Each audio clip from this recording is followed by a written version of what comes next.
Want the bank named Gambit's best local financial institution for 2016? Then you want Whitney Bank, with nearly 200 locations across the Gulf South. So stop by today. Learn more at HancockWhitney.com. Member FDIC. Major support for Out to Lunch is provided by the law firm of Jones Walker. Established in 1937 with over 375 attorneys in offices throughout the U.S., providing a comprehensive range of services to a local, national, and international client base.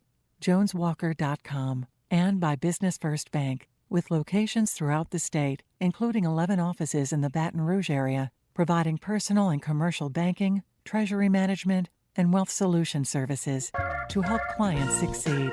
Business First Bank, banking with greater momentum. From Mansur's on the Boulevard in Baton Rouge, we're out to lunch with editor of the Baton Rouge Business Report, Stephanie Regal. It's business Baton Rouge style. Hi, I'm Stephanie Regal. Welcome to Out to Lunch. It's cool enough to have one successful entrepreneur in a family. What happens when you have two? Are there opportunities for synergy? Can you share tips on best practices? Does it make a marriage stronger or not? Our guests today have a unique perspective on the topic. Greg Milnick is the president and owner of Digital FX, which produces commercials and feature films as well as post-production work for the movie and TV industry. The company also rents equipment and leases out its 15,000 square foot LEED certified studio for film and video shoots. Greg founded the company nearly 30 years ago, and in the decades since, it has been involved in hundreds of projects, including some of the big-budget films that have been shot here in recent years. It's also racked up dozens of awards. Greg, it's an impressive story. Thanks for being here today on Out to Lunch. Well, thanks for having me. Greg's wife, Ann Milnick, is the owner of Red Stick Spice Company, which sells spice blends, loose teas, small portions of freshly ground exotic spices, oils, and vinegar from its store on Jefferson Highway in Mid-City. Ann is a writer and professionally trained chef who bought the company from its original owners in 2012. Since then, she has grown the company, expanded its product line, relocated to a new, bigger, and more visible store, and is planning to open a barista-run tea bar serving cups of its in-house tea brand later this year. And you've done so much, and it's so impressive to have you here in the culinary scene in Baton Rouge. Thanks for joining us today on Out to Lunch. Well, Greg, I'll start with you. You fell in love with film and TV while you were a high school student at Baton Rouge High, and one of your early ventures was a local weekly version of MTV, which eventually led to a small commercial production company. What were those early videos like? Wow. It's a great start. How did you find that? They were crazy. I mean, I was young, and MTV had just come out, and we were sitting in our living room and decided we could do this. So and cool. We actually wrote to all the music companies and requested those music videos, thinking they would never send them. And a month later, we had duffel bags full of 3/4-inch videotapes with all those music videos. No, you are kidding. No. And so we started this TV show. Wow. And you made your own music videos? We made our own music videos. We mostly focused on the local entertainment scene. Okay. So we highlighted local bands, the schedule of what was happening locally, and then we produced, when we could, music videos for local bands as well. There's a story in this that's crazy. I would love to see those videos. I would not want to see them. So you've come a long way since then, and Digital FX does so much. You're really unlike any other company around in the whole state. You're full service. I mean, soup to nuts. Yeah. Well, we offer all phases of production. So we have a large production studio. We shoot, we edit, we offer visual effects services. And so not all of our projects are turnkey from start to finish. We do a lot of commercial work where we start the project and end the project, but we also provide services, like you mentioned, the feature film industry. We offer services to the feature film industry. So we don't produce movies, but movie producers will hire us to supply, whether it's just cameras for their feature or visual effects services or various pieces of equipment that we offer. What is the biggest sector of your business? Where does the bulk of your revenue come from, or is it so evenly divided? No, it's we're a commercial production company, so the bulk of our business is television commercials. Okay, interesting. Well, and you have a successful business in its own right, the Red Stick Spice Company. It's a wonderful addition to Baton Rouge. I remember when they first opened in 2010. What made you want to buy it when they put it up for sale? Well, I had finished culinary school and I had a small catering business, and it was a great concept, and it seemed like it was going to be so simple. And then I was making sandwiches at 2:00 in the morning, and my kids were still in elementary and middle school at that time, and that's busy for moms. Oh, yes. And I was a customer of the store, and I'd gotten to know the owners. And I would swing by there when I needed spices. And I'd actually gone that day and dropped off my resume at LCI Louisiana to teach- Culinary Institute. Right. Okay. They have an English requirement within their program. So I dropped off my resume to teach English. And then I swung by the store and I was talking to them, and the business report story had come out, and they said, "Do you want to buy our store? We're retiring back to California." And I said, yes. So it was a funny. perfect fit because I couldn't and didn't want to do traditional, say, working the line like chefs do, and I definitely didn't want to open a restaurant, but I wanted to stay involved in food. Yeah. So it was a perfect fit. And you acquired from them the assets. Correct. To their business and all Correct. of the inventory that they had on hand. Yes. Really unique blend of products that you sell. Where do you source it from, and what all are you carrying these days? So we source from all over the world, and that's a great question because we're very picky about where we source. For example, we're out of cumin right now. Okay. But cumin exists in the world. We're not happy with where it's coming from and what sort of results they're getting from the testing. And the government deems it safe, and we're not happy with it. And that's that's so hard. interesting. That's hard to tell customers you're out of cumin. Where does cumin come from? Cumin comes from Sri Lanka, Turkey, and China. And we are not happy with what's out there right now. So we're out of it right now. And so we source that way. And then I do try to source locally, to source big things like paprika or chilies locally. That's tough for a farmer. Right. But we can definitely source things like sassafras for Okay. filet is all local, and then all our bay is local. So we try to do as much of that as we possibly can. You all sell loose spices? Correct. Dried spices? Correct. And then also the teas, the Right. salts, infused oils? Infused oils, balsamics, and then I've grown up to a pretty large line of what I call hyper-local products. Okay. So these are artisans that are producing here in Baton Rouge or very close by. Some of them have gone into bigger distribution throughout the United States, but I do try to focus on more of the local folks. And my immediate pull, I immediately go to the LSU Food Incubator and see who's producing there. And so I carry all of those folks. So folks that are from here producing small batch products, and those are really, really fun. And those are doing very well. Very well. That's so interesting. Very well. I mean, you've become a destination. We have, and I'm really proud of that. And I think a lot of it has to do with our shift a couple of years ago from being framing ourselves as, say, foodies or gourmets and talking a lot about hard to find spices, and we sort of did a pivot from that, and now we are champions of the home cook. We do have all those hard to find spices, and we can have a conversation with a foodie who might be using their immersion circulator that night to sous vide, do some sous vide cooking. Sure. But we also want a mom to get Taco Tuesday on the table. So we are very approachable and make it really easy for the home cook to come find solutions. That's fantastic. So while you've been marketing in that way, Greg, have you had to change the way you market since the film industry sort of took a nosedive here these past 2 years, or has that affected your business very much? Well, we're always evolving our marketing. I mean, my business in general is evolving constantly. It's, TV advertising isn't what it used to be when I started this company.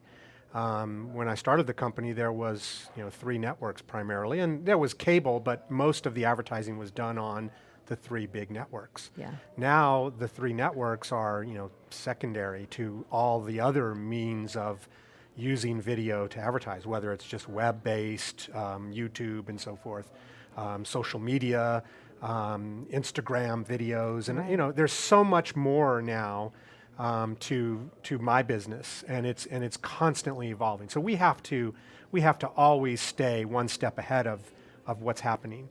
And to speak to the film industry, yes, I mean the film industry wasn't a large percentage of our business. It was a very nice percentage of our business, but it literally disappeared overnight. It literally did. And it was almost like somebody turned a switch off. Did you all ever work together? And when you were raising the kids or when they were younger, did you ever help out at Digital FX, or you always have had separate careers? I did a little bit of copywriting for him here and there, for not only for Digital FX, like his website copy and things like that, but I wrote a few videos, a few scripts here and there. But for the most part, I was raising, taking care of the kids, and he was running the business, which I was so lucky to be able to stay home with them. I went to culinary school when I turned 40. Oh, okay. So I was late to the party. Interesting. But yeah, I did a little bit of copywriting for him, and here and there. How do you find the culinary scene in Baton Rouge? You went to culinary school here in Baton Rouge? I went to LCI? Nichols. Oh, to Nichols. Mm-hmm. Okay, so South Louisiana. Correct. And focused on what specifically? Not pastry, Yeah. for sure. I know that for sure. So there's 2 tracks there. You can do pastry or what they call just hot food, and that's what I focused on. And then I minored in English, again with that thought that I might go out and teach at some point. But yeah, finished up that Bachelor of Science in 3 years, and then came back and opened my catering business. Now, how did you learn about where to access and source these spices? I mean, I'm fascinated by the cumin story. It keeps popping back into my head, to think about them testing cumin that's coming from Sri Lanka. And I mean, that's a whole new world. That's different than what you're learning down at Nichols on how to, right? Absolutely. Make a good roux or Absolutely. serve it up for So a restaurant. It's lots of time spent on the phone. It's lots of time spent talking to farmers and suppliers. I always find myself drawn towards suppliers who first source fair trade. Okay. Organic is important, but I find that when they are focused on fair, that oftentimes you end up with a clean product. Higher quality, because yeah. they first focused on fair. It's a lot of what's going on in the spice industry is the same thing that's happening with coffee and the same thing that's happening with chocolate in terms of unfair labor practices and lots of almost, there is some child labor issues in some of the spice world. Because this is all coming from third world countries Correct. or developing economies, I guess we would call them. Correct. So the more we can source small, and the closer I can get to talking to either that supplier or farmer, the better I feel about it. What's the difference between, a spice that you would sell and what I'd get out of a McCormick bottle at the grocery store? So the biggest difference is going to be that I don't have any anti-caking agents in the spices that I carry. So anti-caking agents are there to keep spices free-flowing so that every time you pour it out of the bottle, it moves easily. They are approved by USDA and FDA. We don't care for them to be there. They're silicates, and they keep things separate and moving. They're actually pretty helpful in our climate because we're humid here, but we don't have any anti-caking agents in our spices. So that's the first difference. The second is that a lot of what you're getting is a blend, and the biggest culprit there is cinnamon. So cinnamon can be, say, 55% Vietnamese in the bottle and the rest filled with another type of cinnamon, but they can still label it Vietnamese. Whereas in my store, It's going to be the pure thing. The pure thing. You know exactly what you're And getting. how much more would yours cost? On average, we're 30 to 60% higher than what you get in the grocery store. That's not as bad as I would have thought. But spices are expensive to begin with. They so- are. They are expensive to begin with, and the most important thing we want our customers to know is that when you're purchasing spices, you need to be purchasing what you will use. So if you use nutmeg once a year in a spice cake you make at Christmas, you shouldn't have a jar of nutmeg Right. 365 days a year. You should come in and buy those 2 teaspoons from me that you need to make that cake, and then come back the next year and buy it again because that bottle of ground nutmeg expires in 6 months. How has it been for y'all's marriage and for the family since she opened the store and is now working, full time? Does it change the dynamic to now have two successful and very busy careers in the family? Well, of course, it's challenging because we're constantly busy. Yeah. So we don't see each other as much as we would like. And there's obviously stresses of running a business too. So, and now you've doubled those stresses. So yes, there is challenges. But I'm also turning to him more often for advice on things that I didn't before, like challenges with employment or how to schedule folks or, just running a business, because I've only been doing this 5 years where he's been doing this 30 years. So he's a great resource when I say, what do I do when this happens, That's so great. that's been a completely different spin on our relationship. Are there any resources y'all can share, like Quicken books or? Oh, I don't know, yeah, some we sort of absolutely do. Gosh, We we're share so Quicken. technology based. Scheduling. I mean, because it's obviously cheaper to have two people. Like Quicken is a good example. I mean, we have a double package. So rather than her buying it and me buying it, I just buy the one package and we both share it. You're listening to Out to Lunch. I'm Stephanie Riegel. We're talking to Ann Milnick of Red Stick Spice Company and Greg Milnick of Digital FX. I mean, I know technology obviously changes very rapidly in all businesses. It seems like in your business, Greg, you have to not only keep up with the changing technology of how to run the company, but also just with what you're doing in the field. I mean, you must have to make such huge investments to have the latest cutting edge digital technology. Well, yeah, it's a challenge because you do have to have the latest equipment. You have to be able to figure out how to buy things smartly so that you're not paying for something 5 years from now that's out of date. So there's a lot of planning, but that's what really motivates me. I love technology and I love learning about new technology and adapting and so it's just constantly learning. Yeah. Now, do you have a lot of out-of-state clients, or most of them are local, commercial productions? We have a good mix. Most of our business is local, of course, but we have a lot of out-of-state clients. Do they come from New York or Los Angeles because of Digital FX's reputation?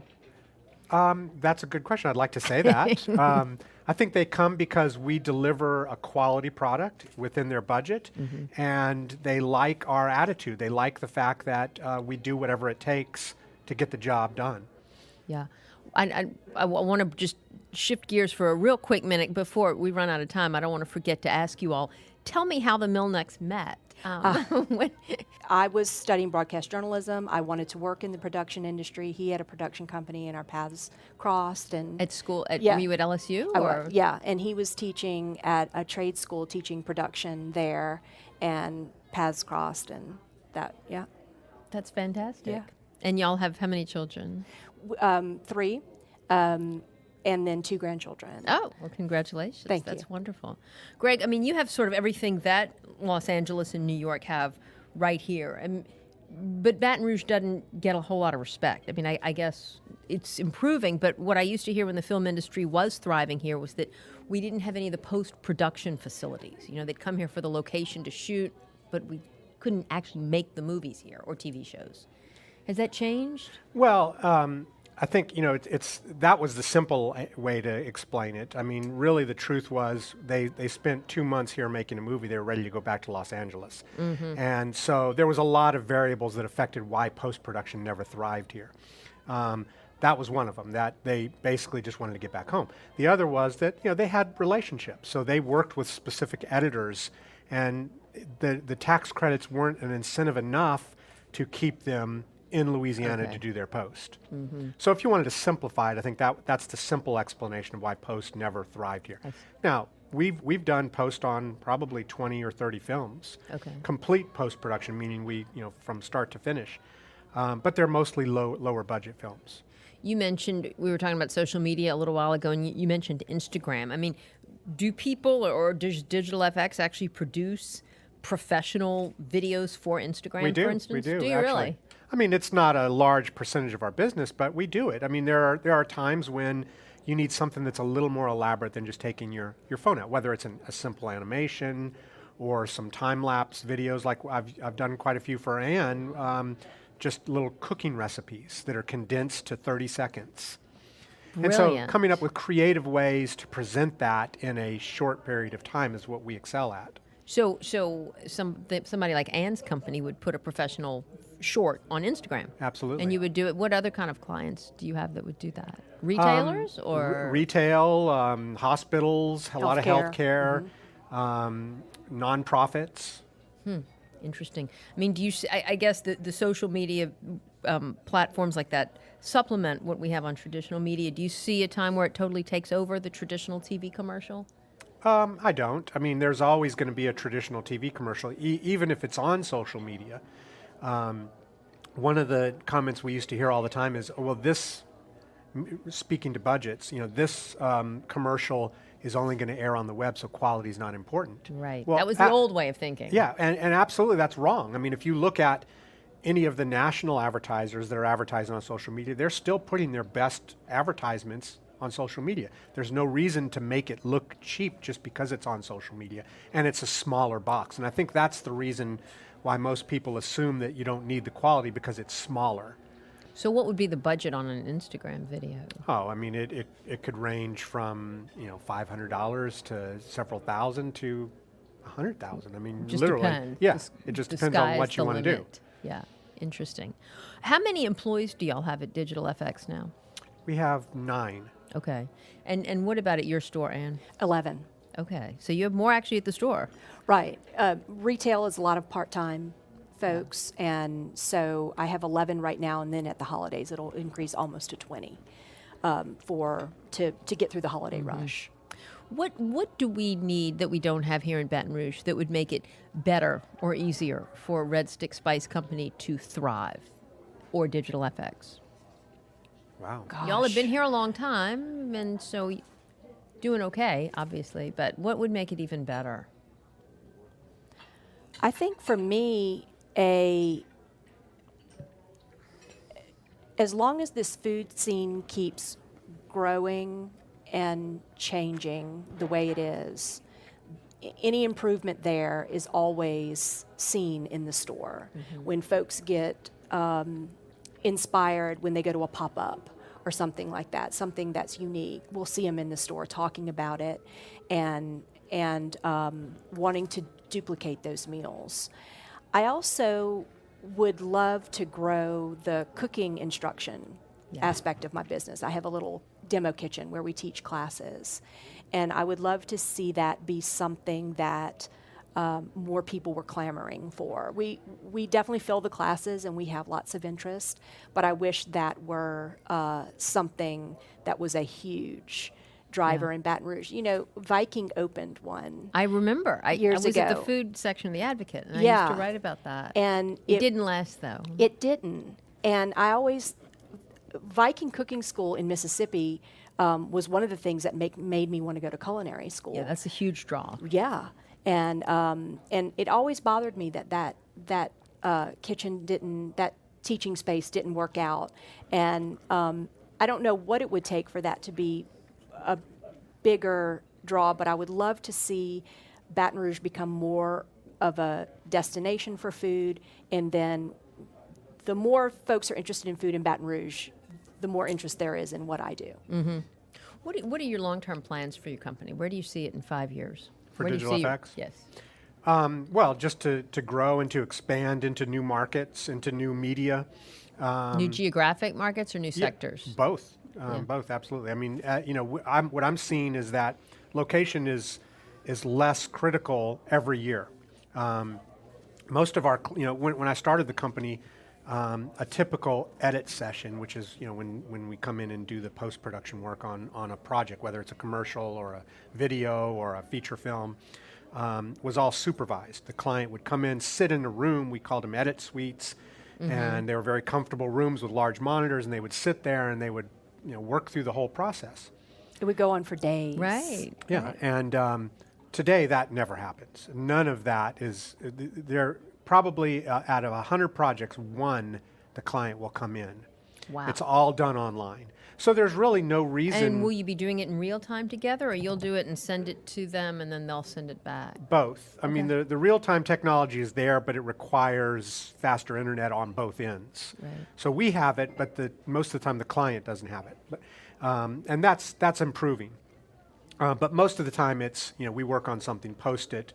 We have a review site where the client can actually go in, watch it, but they can make comments. So they can start typing a comment, the video will pause, and that comment will be associated with that point in time in the commercial. So we can make revisions based on those comments, repost them, and so it's literally real time. I mean, it doesn't need to be real time.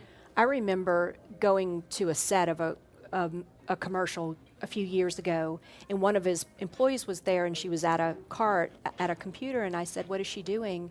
And she was not editing the final, but she was roughing together the footage into what would eventually be the finished piece at the shoot.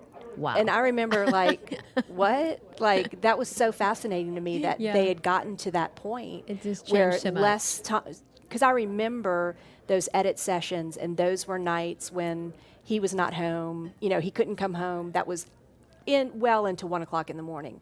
Those edit sessions with the client there, and he had to be there. Wow. And there's so much less of that because it's just happening so much faster. We've come a long way. Yeah. Well, before we go, where do you see your company, Ann, in 3 to 5 years? I mean, is the plan to continue to grow it? Do you want to ever sell it, franchise it out, or grow additional locations? Or I would love to see it grow into additional locations. I would love to see us capitalize on what's going on downtown. Mm-hmm. I also think with the traffic the way it is in Baton Rouge, it's tough for folks in these growing areas of Livingston and Ascension to make it into town, to run errands, so to say. So I would love to be able to service those populations because there's so many folks out there. So definitely additional locations. And then one of our favorite places right now for eating and shopping is Lafayette. Really? And yeah. And they have a vibrant farmers market. So we've definitely been keeping our eye on Lafayette. But for sure, additional locations and lots more teaching cooking classes. Well, keep us posted. Ann and Greg Milnick, it's been a pleasure to have you both on the show today and to hear about 2 successful companies run by 1 successful couple. Y'all are an inspiration and great fun. So Baton Rouge is fortunate to have you. Good luck in your continued endeavors. Thank you. Thanks for having us. My guests today on Out to Lunch have been Greg Milnick of Digital FX and Ann Milnick of the Red Stick Spice Company. You can find out more about Digital FX and Red Stick Spice Company by following the links on our website. It's batonrouge.la and wrkf.org. Today's show was recorded live over lunch at Mansur's on the Boulevard in Baton Rouge. Mansur's is open for lunch daily from 11 to 2, for dinner nightly, and for brunch on Saturdays and Sundays. The producer of our show is Grant Morris. Our technical producer is Eric Merle. Our associate producer is Peter Raschuti. And our Baton Rouge business consultants are Charlie D'Agostino and Ann Edelman. You can see photos from this show on its batonrouge.la and on our Facebook page. These photos are taken by Ken Stewart. All the music on Out to Lunch is composed and performed by Mitchell Foreman. You can find more of Mitchell's music wherever great jazz is streamed or sold and at mitchellforeman.com. You can get this show as a podcast, you can listen to past shows, and you can keep up with us on all kinds of social media by going to our websites. It's batonrouge.la and wrkf.org. Out to Lunch is a production of INO Broadcasting for its batonrouge.la and WRKF 89.3 FM. I'm Stephanie Riegel. Thanks for joining me. I look forward to meeting you again next week around the table here at Mansur's for more business Baton Rouge style on Out to Lunch. Major support for Out to Lunch is provided by the law firm of Jones Walker. Established in 1937 with over 375 attorneys in offices throughout the U.S., providing a comprehensive range of services to a local, national, and international client base. JonesWalker.com, and by Business First Bank, with locations throughout the state, including 11 offices in the Baton Rouge area, providing personal and commercial banking, treasury management, and wealth solution services to help clients succeed. Business First Bank, banking with greater momentum. Want the bank named Gambit's best local financial institution for 2016? Then you want Whitney Bank, with nearly 200 locations across the Gulf South. So stop by today. Learn more at HancockWhitney.com, member FDIC.